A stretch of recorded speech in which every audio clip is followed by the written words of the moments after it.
Revive your iPhone's performance with our comprehensive guide on factory resetting for resale prep or decluttering. Let's get started. Factory reset your iPhone with settings. Open the Settings app on your iPhone. Scroll down and access the General menu. Now, scroll to the bottom and tap Transfer or Reset iPhone. Choose Erase All Content and Settings to proceed.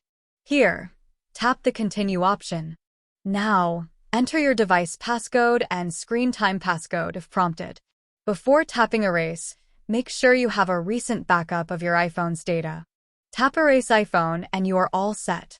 If you're unable to access your iPhone settings or prefer a more thorough reset, you can use iTunes on your computer.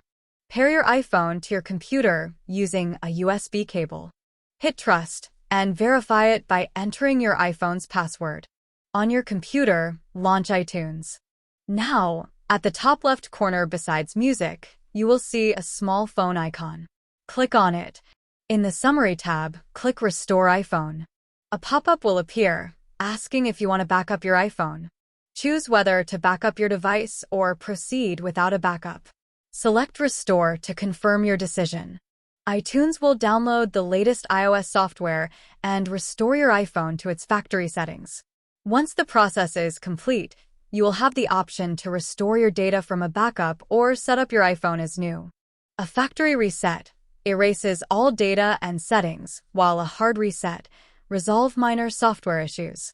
For hard reset, press the volume up button and quickly release it. Press the volume down button and quickly release it. Now, long press the side button.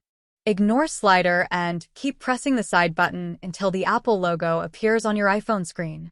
Note, it's essential to disable Find My iPhone before performing a factory reset. You are all set. Thank you for watching. Please like, share, and subscribe our channel.